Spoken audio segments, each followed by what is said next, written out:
1969, a packed church. Television lights burning hot. Pastors, politicians, reporters, everyone in place. Everyone certain they know how this night is supposed to end. Then an influential church leader steps to the microphone and says it plainly, without hesitation. Johnny Cash is a disgrace that America mistakenly turned into an icon. The words don't echo. They land heavy and final. The room freezes. This is the moment people wait for. Anger, denial, a sharp comeback, maybe a dramatic exit. Cameras lock onto Cash's face, ready to capture the collapse or the fight. But he doesn't give them either. He doesn't argue, doesn't defend his faith, doesn't explain the prisons, the addictions, the songs no church ever asked for. Johnny Cash says nothing. And in that silence, long, uncomfortable, impossible to edit, something shifts. Not on stage. In the room. In the people who came expecting judgment and leave carrying doubt. Because what happens next won't be loud. It won't be immediate. But it will follow him and them for years. And it all begins with the moment he refuses to speak. Let us know where you're watching from, and we hope you enjoy the story. The invitation arrived wrapped in the language of redemption. Polite, careful, respectable. It spoke of testimony, of a man who had found his way back, of an evening meant to inspire. By the late 1960s, his name still filled halls and sold records, but it also carried a shadow that never quite left the room. Arrests that newspapers hadn't forgotten. Pills that no press release could erase. Prison stages that unsettled people who preferred their faith clean and distant. The venue was formal without warmth. Rows of dark suits, measured smiles, the quiet confidence of people used to being listened to. Clergy, donors, organizers, men who believed they understood the line between sin and salvation because they had never been forced to walk it publicly. He was seated near the front, not quite among them, not quite apart. A symbolic placement. Close enough to be seen, far enough to remain an example. When his name was introduced, the applause came late and ended early. Cameras drifted toward his face, searching for gratitude, maybe humility. He gave neither. His posture was straight, his hands still. He had learned long ago that restless movements were read as guilt. The speeches before him were orderly, practiced. Stories of faith told from a safe distance. Then the tone shifted.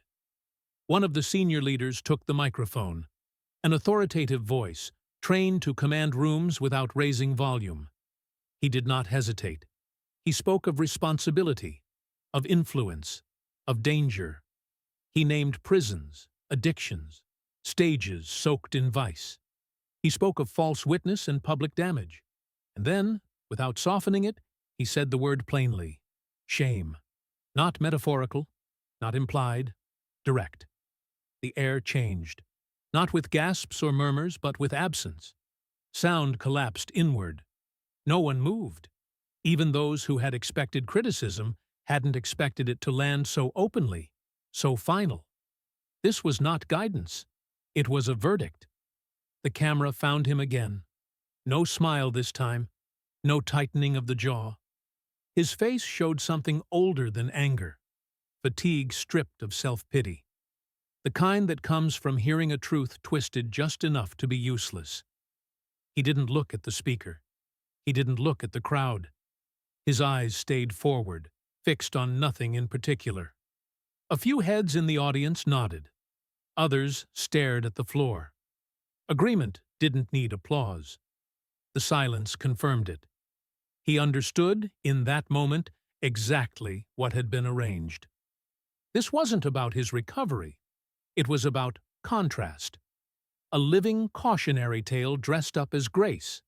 And he also understood something else, with unsettling clarity. Any answer he gave would belong to them. Any defense would sound like bargaining. Any explanation would be edited, quoted, reduced. The words pressed against him anyway. Years of accusations lined up, ready to be deployed. He felt them, heavy and precise. But he didn't reach for them. The leader concluded, satisfied. The program paused, uncertain how to proceed. All attention returned to the man who had just been named and emptied of context. He remained still, not defiant, not submissive, just silent. Because, for the first time that evening, silence was the only thing in the room that hadn't already been decided. The silence followed him long after the lights shifted and the program moved forward by force of habit. He stayed seated, feeling the weight of eyes that no longer pretended to be curious. Some watched for collapse, others for repentance, a few for entertainment. He gave them nothing, not because he had mastered restraint, but because he recognized the trap with painful familiarity. There had been years when he would have spoken without thinking, years when anger felt like clarity. He remembered those moments too well. Rooms thick with smoke, voices rising, a sentence said too fast becoming tomorrow's headline. He had learned, slowly and at cost, that words could turn into weapons once they left his mouth, shaped by hands that never carried their weight. What they had said wasn't new. He had heard it in police stations, in courtrooms, in private conversations that pretended to be concern, but never framed like this, never offered as instruction to an audience that already believed it knew the ending. This time, the accusation came dressed as moral certainty, and that made it sharper. As the next speaker approached the microphone, he drifted inward. Faces from places most of the room had never entered surfaced without effort. Concrete corridors, metal doors. Men who listened not because they admired him, but because the songs sounded like something they had lived through. He remembered how some of them spoke about church, about doors closed politely, about sermons that never mentioned them unless it was as warning. Those rooms had taught him something this hall could not. That faith wasn't proven by polish. That belief didn't arrive clean. That if redemption meant anything, it had to survive contact with the worst version of a person, not just the acceptable one. He knew what the audience expected now. A response, a confession shaped for comfort, or a rebuttal sharp enough to reassure those who wanted a villain. Either would restore balance, either would make it easy to move on. But he also knew what would happen if he spoke. His words would be measured not against truth, but against reputation. Every sentence would be weighed for tone, intention guessed at by people who had already decided what kind of man he was. Defense would sound like denial. Humility would sound rehearsed. Anger would prove them right. So he stayed quiet. The stillness unsettled the room. A few people shifted in their seats. Programs rustled. Silence stretched past politeness into discomfort. Someone cleared a throat too loudly. The host glanced off stage, unsure whether to intervene or wait for something that refused to happen. To some, his quiet looked like surrender, an unspoken admission. They leaned back, satisfied. Others felt something else, an unease they couldn't explain. It wasn't dignity in the ceremonial sense. It was closer to refusal. Not to answer, but to participate in a performance he hadn't agreed to. Time moved awkwardly. The event advanced, but its rhythm was gone. He could feel the tension accumulating, the absence of resolution growing heavier with every minute. Near the end, when it could no longer be ignored, he leaned toward the organizer and spoke softly. No speech, no clarification, just a request. Simple, almost inconvenient. If there was room later, he asked, he would like to sing. Nothing more. No promise of what. No explanation why. The words landed gently, but they changed the air. Because silence, once chosen, had already begun to say things no argument ever could. They did not announce him. No name, no context, no reassurance offered to the audience. One of the organizers simply stepped to the side of the stage and nodded, as if allowing something slightly improper to happen, because stopping it would draw more attention than letting it pass. He walked out alone. No band behind him. No greeting. The room hadn't reset from the earlier tension, and now it didn't know what posture to take. People straightened in their seats, preparing to evaluate. Whatever this was going to be, they expected it to explain itself. It didn't. He adjusted the microphone once, not to perform, but to hear his own breath. The first seconds stretched thin. You could hear fabric shift. A shoe scraped the floor. Then he began. Not loudly, not carefully. Just steady. It wasn't a song anyone in that room would have requested. No chorus to lean on. No line that wrapped faith in reassurance. It spoke instead of responsibility carried too late, of damage done without excuse, of standing still long enough to feel the weight of what couldn't be undone. There was no attempt to soften it, no moment where the blame turned outward. The voice mattered more than the melody. Rough in places, unprotected. He let pauses sit where a performer would usually rush. Each break felt deliberate, as if silence itself were part of the confession. Something shifted before the halfway point. Not applause. Nothing that easy. People stopped listening as authorities. They stopped scanning for missteps. They listened the way you listen when you realize the speaker isn't trying to win you. A woman near the aisle pressed her hand to her mouth, surprised by her own reaction. 2 rows back, someone stood and quietly left, eyes lowered, not offended, but overwhelmed. No one followed. The movement felt private, almost intrusive. On the front row, the man who had spoken earlier remained still. His expression didn't harden or soften. It simply changed shape, as if a familiar structure had lost one of its supports. He didn't interrupt. He didn't look away. The song offered no resolution. It didn't end with forgiveness or promise. It ended where it had begun, with acknowledgement. The final note wasn't held. It was released. For a moment, the microphone hummed faintly. Then, nothing. He didn't wait for a response, didn't look up to check the room. He stepped back once, then again, leaving the stage the way a witness leaves the stand, without expectation. No applause followed, not because it wasn't deserved, but because clapping would have turned it into a performance. People stayed seated, hands still, unsure what gesture wouldn't feel like betrayal of what had just been exposed. The silence that returned was no longer judgmental. It was unsettled, inward-facing, the kind that lingers because it has work to do.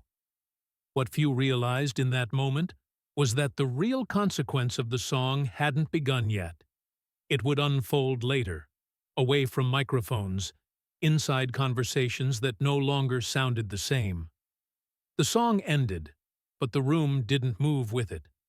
Sound had withdrawn, leaving behind a pressure that sat on the chest rather than the ears. No one clapped. Not out of restraint, not out of disapproval. Applause would have suggested closure, and nothing about the moment felt finished. He stepped off the stage without a nod, without scanning faces for reaction. It wasn't a gesture of pride. It was the instinct of someone who knew that lingering would cheapen what had just been said. The light followed him only halfway, before cutting back to the empty microphone, abandoned like a question no one wanted to ask aloud. Backstage was quieter than expected. Not calm, just hollow. Voices from the hall arrived muted, distorted by walls that had absorbed too much already. He loosened his collar and sat down, feeling the delayed tremor in his hands. It wasn't fear. It was release. He had carried the weight of that song longer than he realized. A few minutes passed before anyone approached him. The organizer didn't bother with pleasantries. He closed the door behind him and stayed standing, as if sitting might imply solidarity.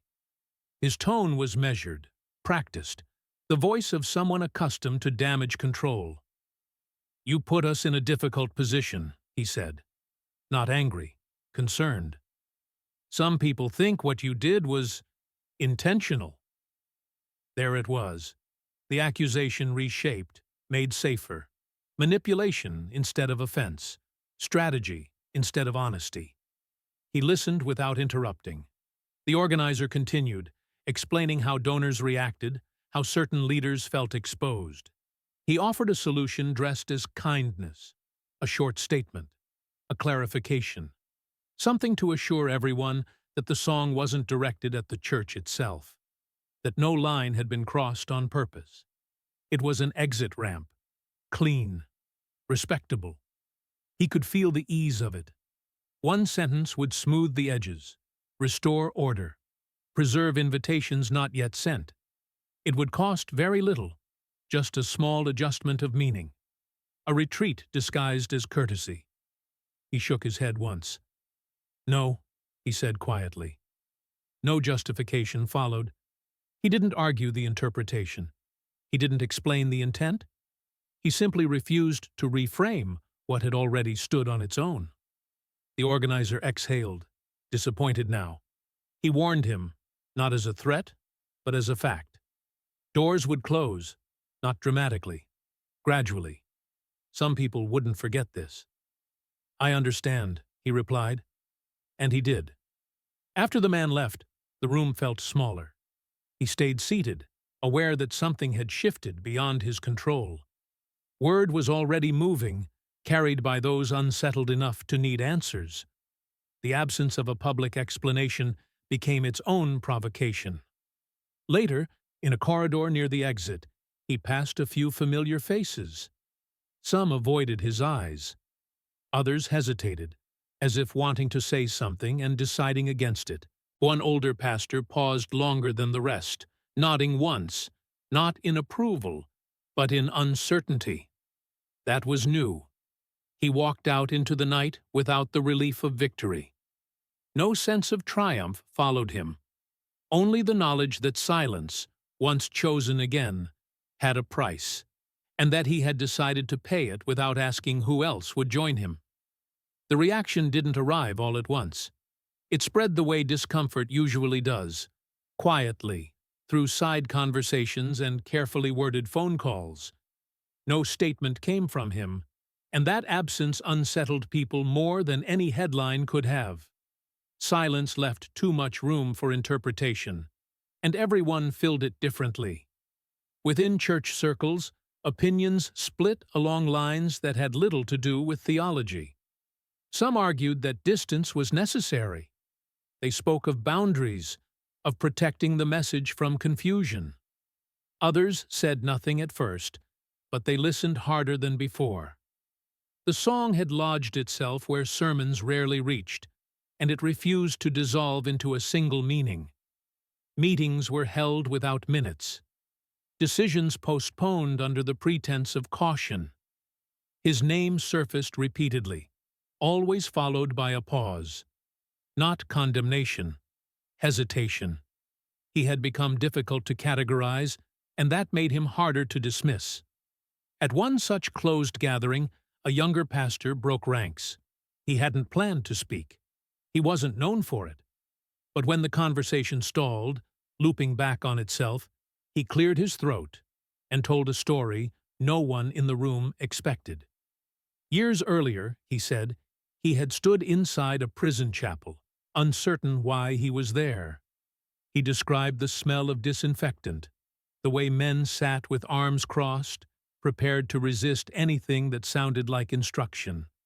Then he spoke of hearing that same voice, unpolished, steady, singing about failure without spectacle, about owning what couldn't be undone.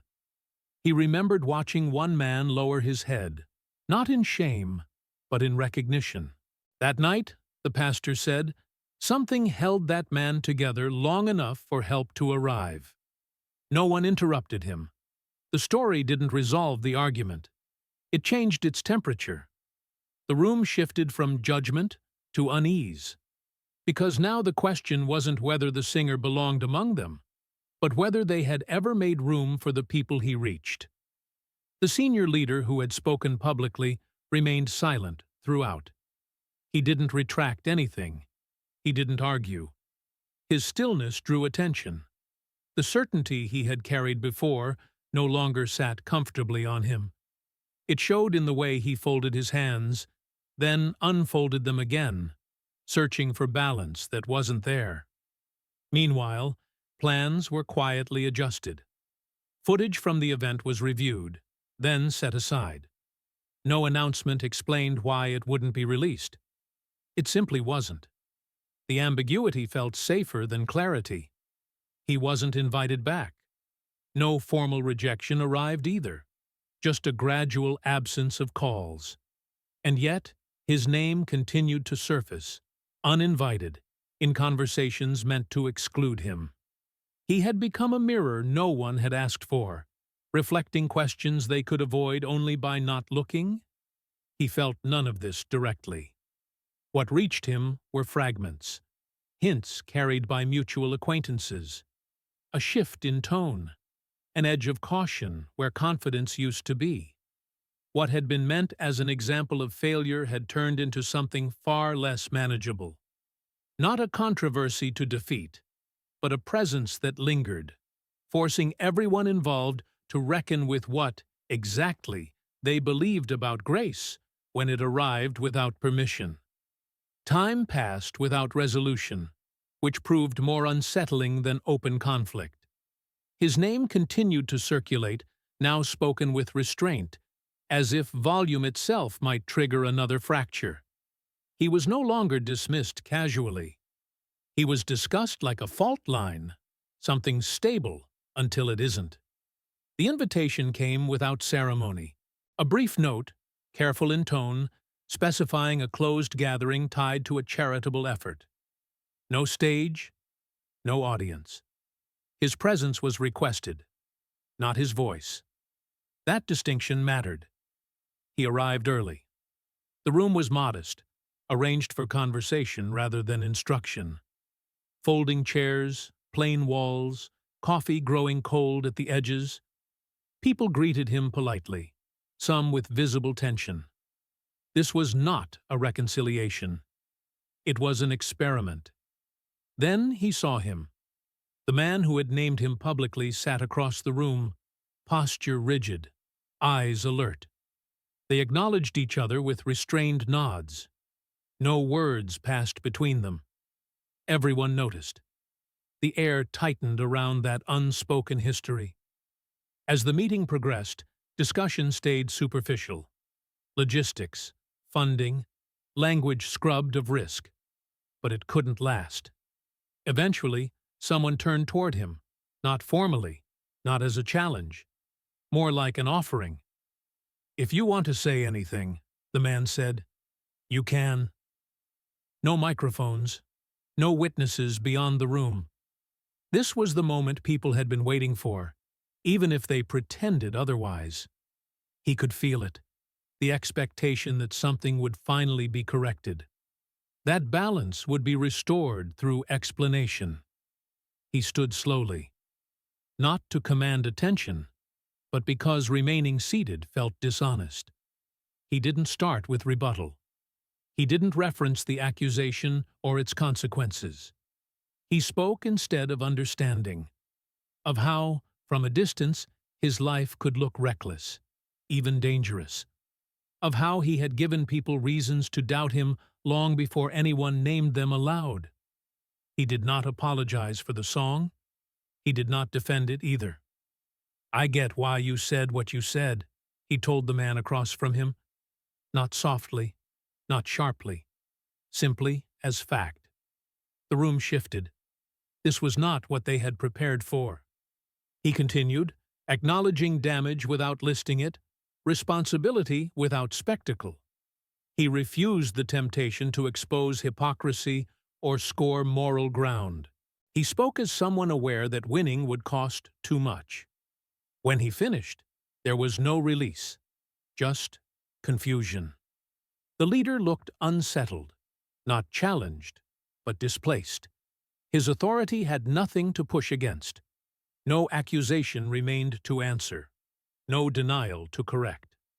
The ground under the conflict had vanished. Some people exchanged glances, uncertain how to interpret what they had witnessed. Others felt something loosen, quietly, inside themselves. He sat back down. Nothing had been resolved. No one left transformed. But something irreversible had occurred. The story they had been telling about him no longer fit neatly. And for the first time, that discomfort belonged to the room, not to him. There were no announcements afterward, no careful language issued to soften what had happened. The absence of closure settled quietly, the way certain truths do when no one rushes to frame them. Life resumed its usual pace, but something beneath it had shifted, subtle and permanent. The meeting ended without ceremony. Chairs were folded, coats collected.